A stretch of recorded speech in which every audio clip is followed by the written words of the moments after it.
Hello everyone.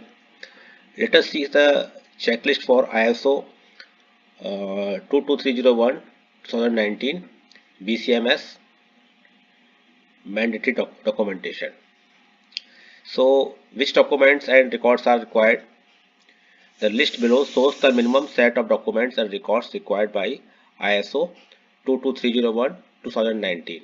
The standard refers to documents and records as documentary information. Documents and records.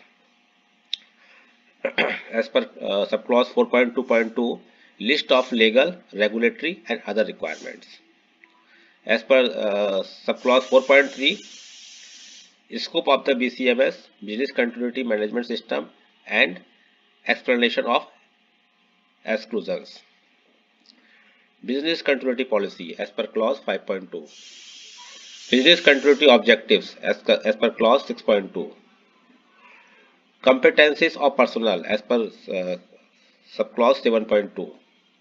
Business continuity plans and procedures as per subclause 8.4. Documented communication with interested parties as per subclause 8.4.3.1. Records of important information about the incident, actions taken, and decisions made as per subclause 8.4.3.1. Data and results of monitoring and measurement as per subclause 9.1.1.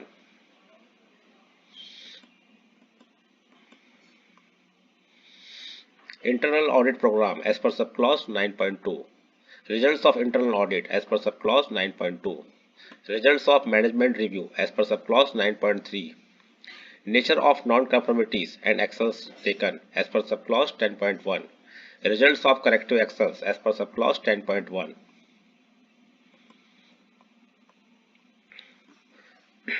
Second, commonly used non-mandatory documents.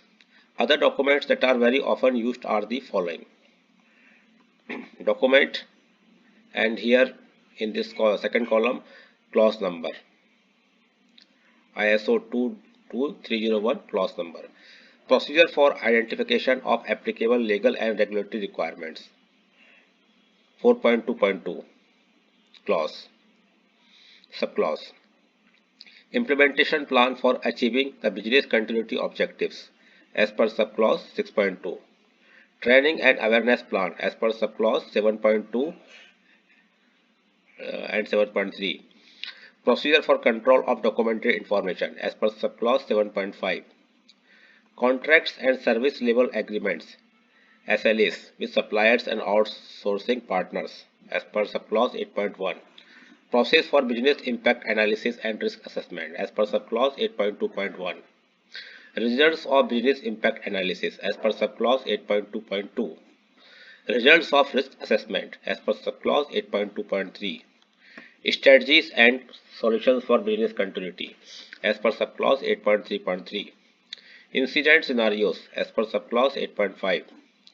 Exercise and testing plans as per subclause 8.5. Post-exercise reports as per subclause 8.5. Results of post-incident review as per subclause 8.6. Methods for monitoring, measurement, analysis and evaluation as per subclause 9.1.1. Procedure for internal audit as per subclause 9.2. Procedure for corrective action as per subclause 10.1. Next, third 3. How to structure documents and records. Procedure for identification of applicable legal and regulatory requirements and list of legal, regulatory and other requirements as per subclause 4.2.2. This is usually a rather short procedure that defines who is responsible for compliance,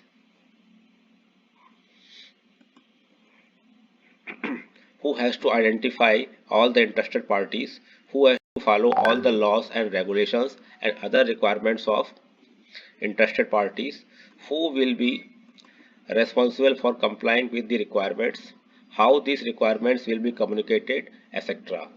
This procedure and the resulting list should be defined at the very beginning of the project because it will provide inputs for the whole BCMS. Next, subclause 4.3, scope of the BCMS and explanation of exclusions. This document is also very short and should be written at the beginning of the business continuity project. It should define clearly to which parts of your organization the BCMS will be applied, based on identified requirements and the organization's aspirations. It should also explain the reason why some parts of your organization were excluded from the scope. Very often, this document is merged into the business continuity policy. And next, 5.2 subclause, 6.2 subclause, business continuity policy and business continuity objectives. This is the central document in which the top management should state what they want to achieve with the BCMS and how they will control it. Very often, the top management will approve only this top level document, while other BCMS documents are approved by lower level managers. This document is rather short, and smaller and medium sized organizations usually merge the scope into it, as well as the BCMS objectives. Larger organizations would normally have scope and objectives as separate documents.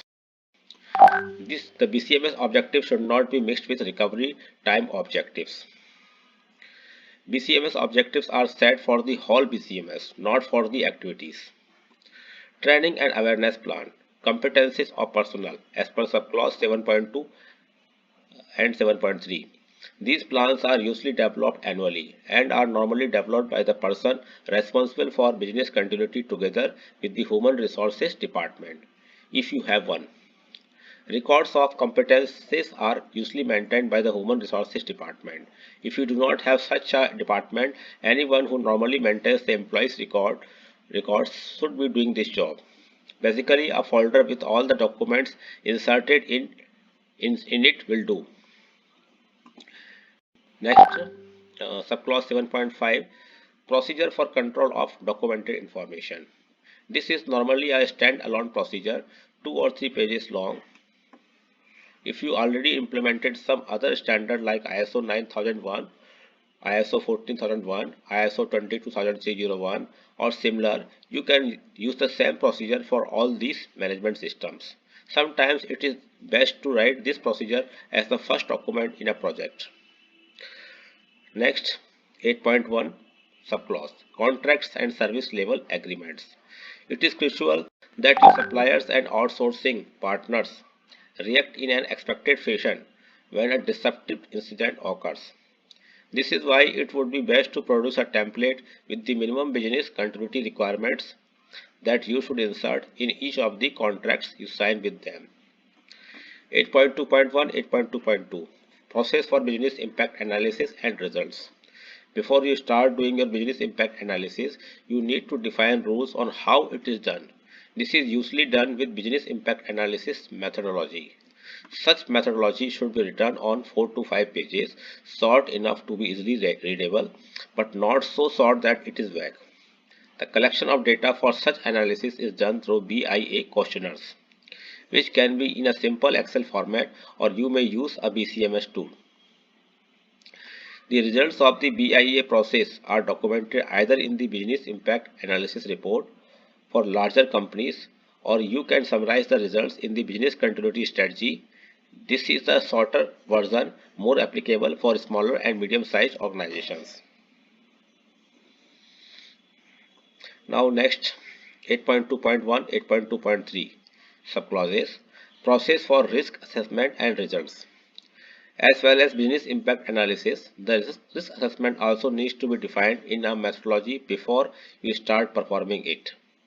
Because ISO 22301 does not really specify the requirements for risk assessment, you can use the methodology from ISO 27001 and ISO 27005, as these standards give probably the best methodology for business continuity risk assessment.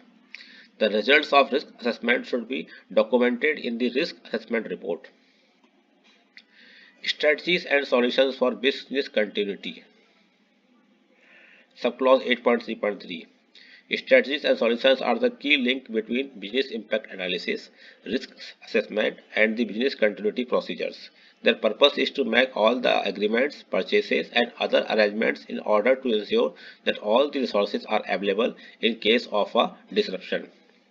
These are crucial because without them, the business continuity plans won't be feasible. Business continuity strategies and solutions are usually top level documents. You can add detailed strategies for each activity as appendices. Implementation plan for achieving the business continuity objectives as per subclause 6.2. Once business continuity objectives are set, you need to ensure in the form of implementation plans that all the activities and resources needed to implement the whole BCMS are defined, including the people responsible, their deadlines, and how to evaluate achieved results.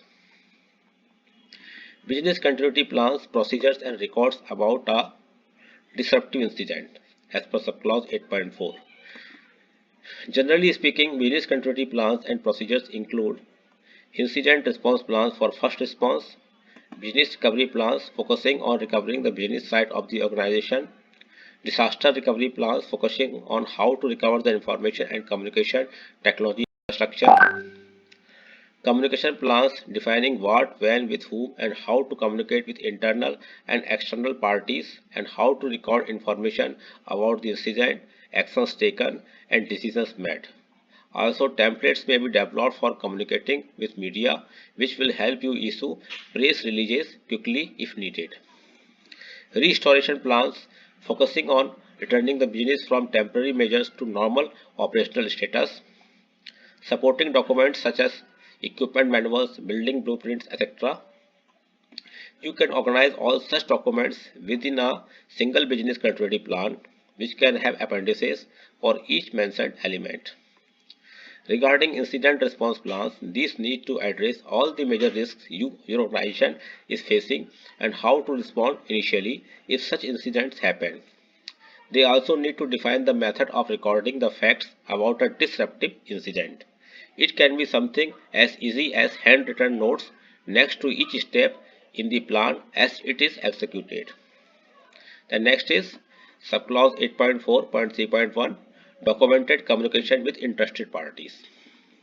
So clause 8.4.3.1 refers to procedures for receiving, documenting and responding to interested parties, that is, the responses to what was communicated according to the communication plans.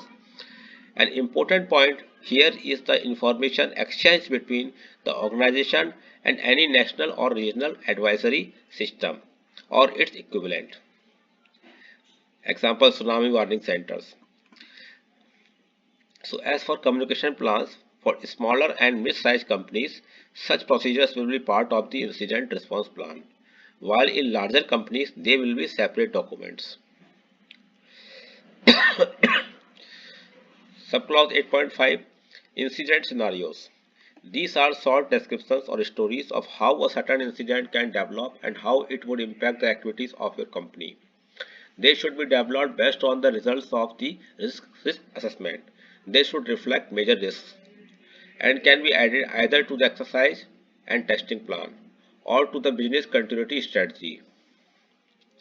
Exercise and testing plans and post-exercise reports as per subclause 8.5.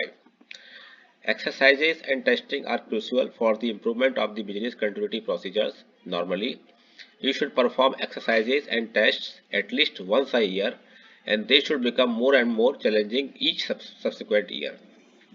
Each plan should define the objectives that are to be fulfilled and the scenarios. The report has to state up to which point those objectives have been achieved. Results of post-incident review as per subclause 8.6. The best method would be to create a form with all necessary data that needs to be taken into account after a disruptive incident has occurred. When such form is filled in and appropriate conclusions are made whether the business continuity plans perform well or not, it can provide good insights on how to keep and improve the BCMS. Methods for monitoring, measurement, analysis and evaluation as per subclause 9.1.1. The easiest way to describe how the system is to be measured is through each policy and procedure. Normally, this description can be written at the end of each document, and such description defines the kinds of KPIs, key performance indicators, that need to be measured for each document. Data and results of monitoring and measurement as per subclause 9.1.1. These are all the reports, KPIs, unofficial results sent through email, decisions, etc. All of these should be kept for a specified time period. Internal audit procedure, internal audit program, and results of internal audits. The internal audit procedure is normally a standalone procedure that can be 2 to 3 pages long and has to be written before the internal audit begins. As with the procedure for document control, one procedure for internal audit can be used for many management systems. An internal audit program could be a simple one-page document describing when each audit will take place and who will perform it.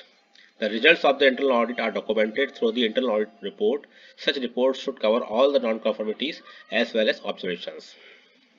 Results of the management review as per clause 9.3. These records are normally in the form of meeting minutes. They have to include all the materials that were included in the management meeting as well as all the decisions that were made. The minutes can be in paper or digital form. Non-conformities and corrective actions as per subclause 10.1.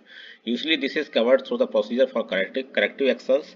If you are already have ISO 27001, ISO 9001 or another management standard, then you can use the existing procedure for this purpose. Usually such procedures is not more than 2 or 3 pages long. This procedure can be written at the end of the implementation project, although it is better to write it earlier so that employees can get used to it. Results of corrective actions are traditionally included in corrective action forms. However, it is much better to include such records in some application that is really used in the organization for the help desk, because corrective actions are nothing but to-do list with clearly defined responsibilities, tasks and deadlines. Thank you very much. Please contact us for ISO consultancy, trainings and certification requirements. Thank you.